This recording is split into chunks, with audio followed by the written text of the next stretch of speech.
வந்துட்டார். ஸ்ட்ரெயிட்டா shooting camera எடுத்துட்டு வந்துட்டார். பக்கா ஷூட்டிங்.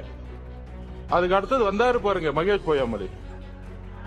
நாங்க 2 பேர் நிக்கிறோம். ஒருத்தன் அப்படியே கையை பிடிச்சி நெளிறான். சாரி தப்பா பேசாதீங்க, ஒருமையில பேசிட்டு நெளிறாரு.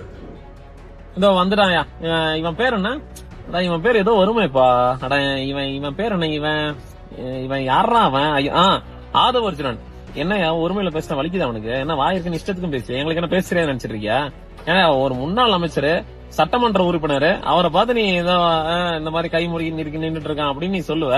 ஏன்னா ஒண்ணுமே இல்லாம நீ வந்துட்டு சும்மா கட்சி விட்டு கட்சி மாற்ற உனக்கு இவ்வளவு திமிரு. நீ ஒருமையில பேசுவ. அப்புறம் என்ன சொன்னா கேமராக்கு வந்து ஷூட்டிங் மேக்கிங் மகேஷ் பொய்யாமொழி அவர்கள் வந்து இப்படி சாஞ்சு நிக்கிறாப்ல அல்றாப்ல அப்படின்னு கலாய்க்கிற. ஏண்டா வாயில அசிங்கமா வந்துற போது சம்பவ இடத்துல குழந்தைங்க 8 வயசு குழந்தை 5 வயசு குழந்தை வந்து செத்து போய் கிடக்குறாங்க கண்ணு முன்னாடி. வயிறு பிதுங்கி கண்ணு பிதுங்கி வெளியில வந்திருக்கு. கண்ணு முன்னாடி வந்து அவருடைய துறை சார்ந்த பள்ளிக்கூடத்துல படிக்கிறவரோட துறை சார்ந்த ஒரு குழந்தைங்க வந்து இறந்து போயிருக்காங்க. அதை பார்த்து கண் கலங்காம பின்ன என்னடா பண்ணிட்டு இருப்பீங்க? ஏன்டா 35 நாள் கழிச்சு உங்க தலைவர் கூட்டிட்டு போய் ரூம்ல வந்து காலில் விழுந்து அழுந்தாருன்னு சொல்றத மட்டும் நாங்க நம்பணும்.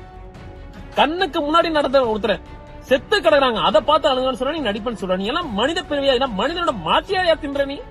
சூடு சொன்னால உனக்கு எல்லாம் இப்படி பேசுறதுக்கு உன் தலைமை வந்து கூட்டிட்டு போய் என்ன மகாபலிபுரத்துல ஒரு ரிசார்ட்ல வந்து பிரைவேட்டா கூட்டு போய் அழுந்தாருன்னு நீங்க சொன்னீங்களே, அதை மட்டும் நாங்க நம்பணுமா?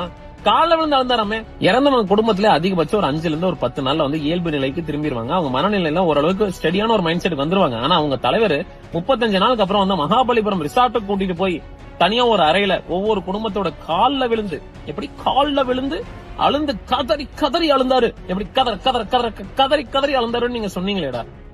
அதை மட்டும் நாங்க நம்பணும்.